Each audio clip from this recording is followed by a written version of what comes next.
Hello, everyone. I'm Eric Bolling, along with Kimberly Guilfoyle, Juan Williams, Dana Perino, and Greg Gutfeld. It's 5 o'clock in New York City, and this is The Five.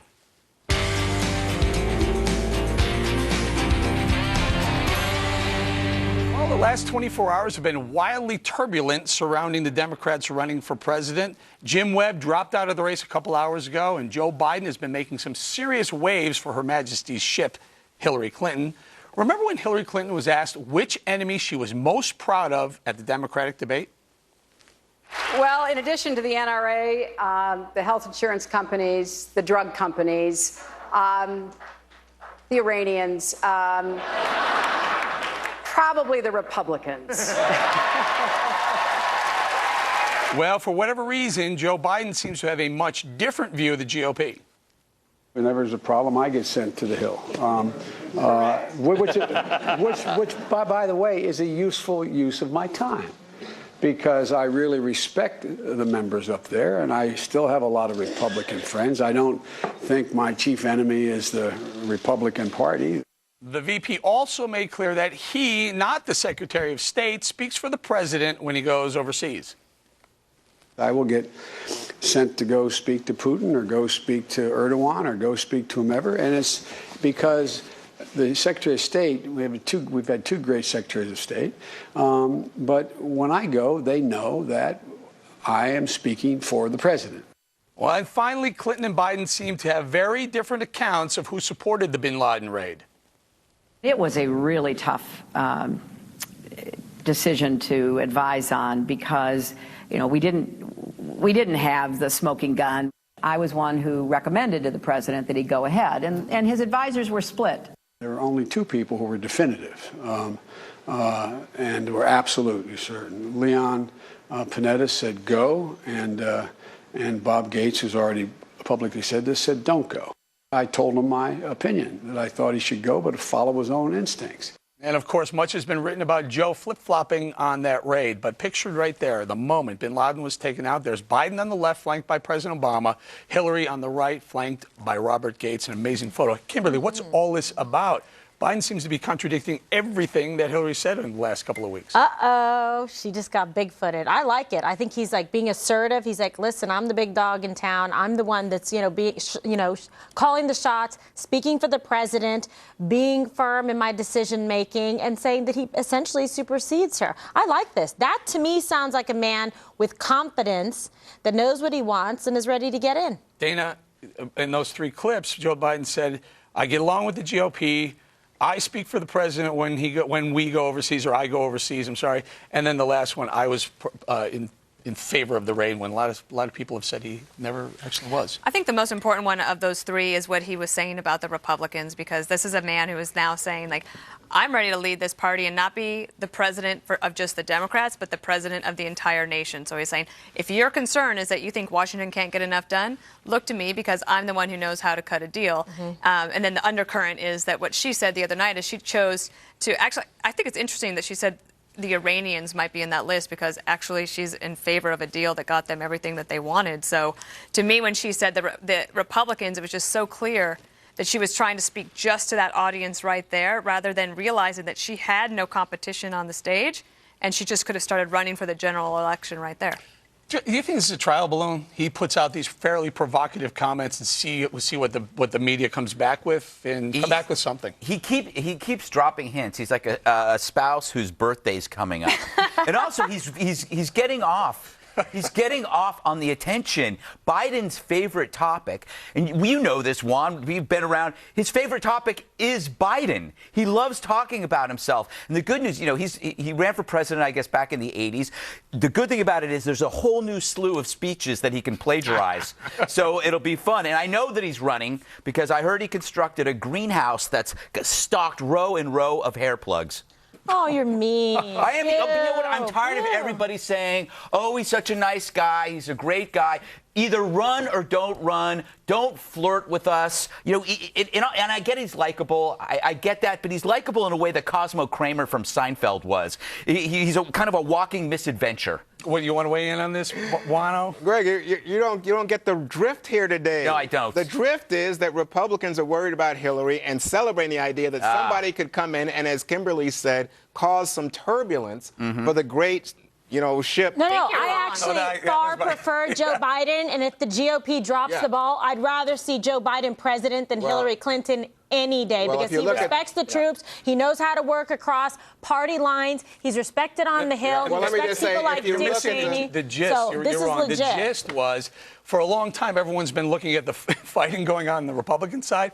It's kind of fun to sit back and watch it go Yeah. on. Well, no, that's That's what I was bowling. going to say to you, is that there's so much dysfunction right now on the Republican side that I think Republicans are like, hey, we want to see some of that on the Democratic side, and they hope that Joe Biden getting in would cause some trouble for Hillary. The problem with this theory is the polls out today all show Hillary getting a big bump out of the debate, right? Yep. And if you ask Democrats, not Republicans, but Democrats, you only get 30% of them who say, yeah, Joe Biden should run. In fact, that's 38, down. nearly No. 40% But say he's not don't even. run. They should But run. he's not even started to campaign. And Juan, I actually think the analysis that you just put forth is not accurate. I think that most Republican strategists think that Biden would be harder to beat in a general election. true. than Hillary. I'm telling you that's what. Well, that's the not. word on the There's street. no poll that And I know shows you've that. There are polls that show that. Joe No, Biden would be it's, tougher to beat than I'm not Hillary? talking about a poll. I'm talking about just No, sources. the head-to-head. No. You should. We are. Yes. Joe Biden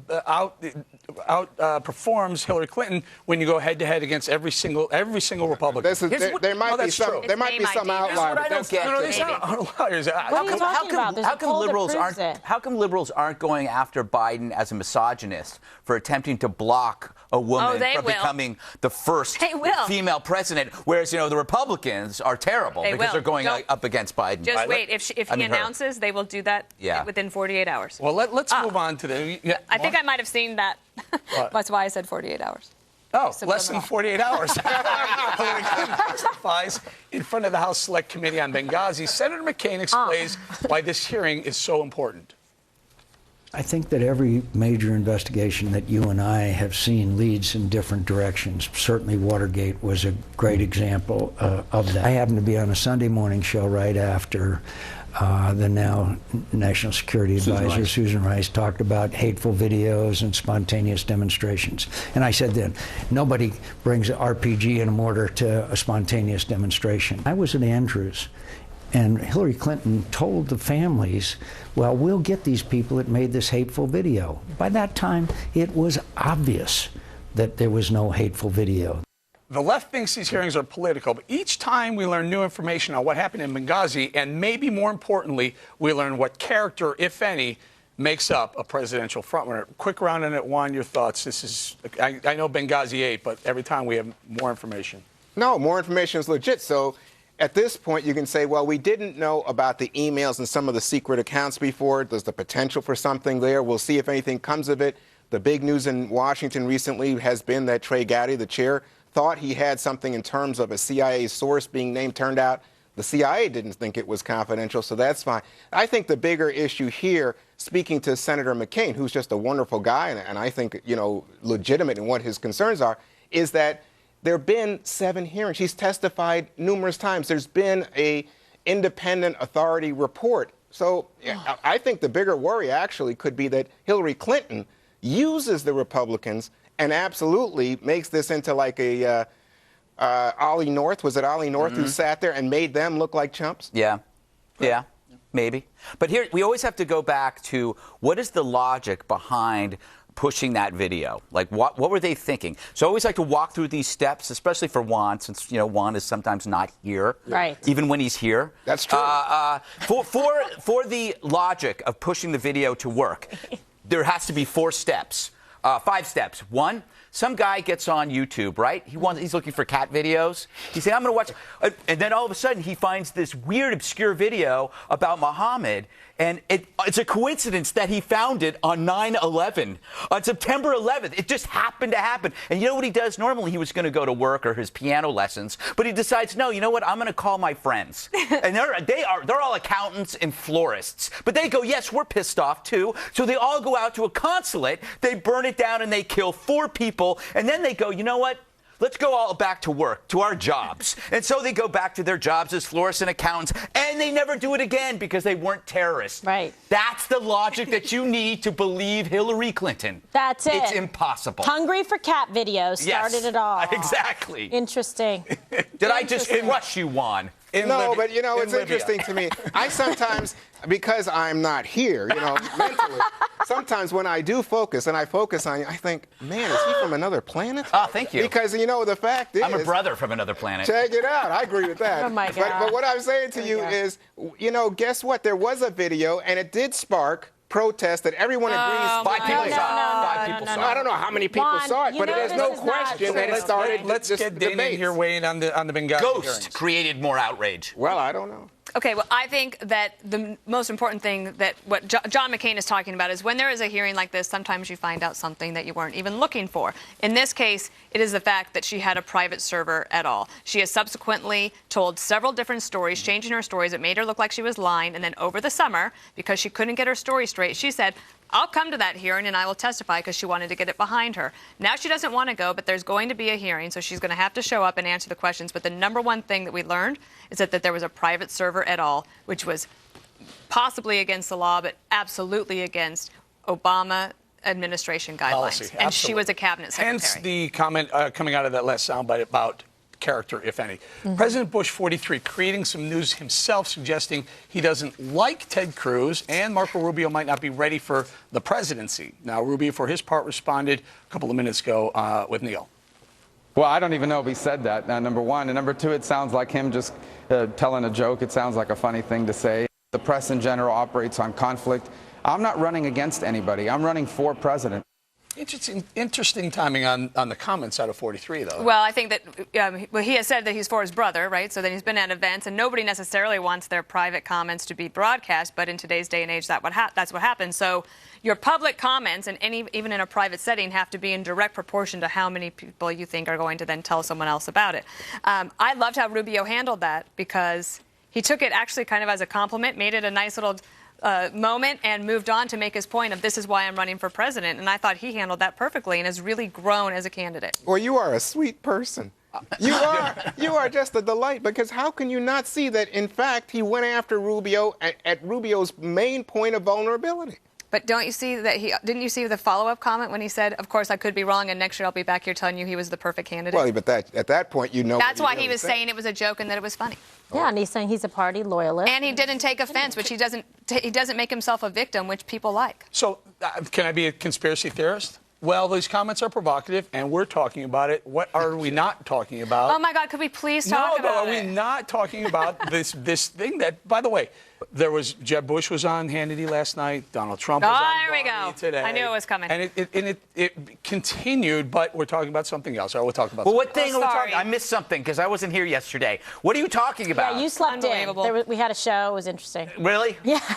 No, wait. What are we talking about? It was a feud with the front runner going against the guy with the most money in the race, and those things tend to be talked about. Jeb and Trump about 9/11. Well, here's the issue. We're talking about Donald Trump and 9/11. What's interesting is that he has managed to pull right-wingers, even at Fox News, into the same camp as left-wing haters. So there's almost no difference between some people at this table and Chris Matthews and Trevor Noah, who all agree that Bush is a bad guy. That is amazing. That's quite an achievement. Agree that Bush is a bad guy? Yes, because he knew that 9/11 was happening. Oh, my gosh. This is so absurd. No I'm one at this mocking it. table necessarily. I watched. Saying. Yeah? Why would Greg think that you would say I love the Bush family. I've got to tell you, I can't get enough. I hope more of them run. I'm looking forward to it. Yeah, Pierce before Bush is we- going to run in 2028. Yeah. But wait, before we go, what about his comments about Cruz? And George P. Like, Yeah, why not? I'm not That sure probably why. helps What was Cruz. the point? Look, The comments are everybody knows. I don't like it's not a secret. How about I don't like his It's not- policy, or I don't like where he is on Again. the And I Second thought, Amendment. you know what? I think Cruz handled that well too, because he said, "Look, I worked for him. I really respect him. They provided my wife and I an opportunity to actually meet. We loved working for him, and he didn't take the bait on it." But also, Ted Cruz has been running against the establishment for the whole time. That's one of the reasons. This actually probably helped him This helped him. But Dana, the idea that with a he didn't certain say public. I mean, with policy. his little base. But Dana, he didn't say policy. It was like he said, I don't like that guy. Oh, were you there, Juan? That's what he did said. Did he say it like that? In other words, It's you don't blunt. trust what he It's said. bold. It's refreshing. Well, how many I people thought that's have you aren't we heard into say that that? Yeah, by we're the into way, that. We're about into Ted people Cruz? bashing other people. Yeah. Counterpunching. Yes. Bashing. Bashing. All right, let's leave it right there. Directly ahead. Have a question about the 2016 election? Tweet it to us at The5 and use the hashtag The5. You can see your questions answered coming up next.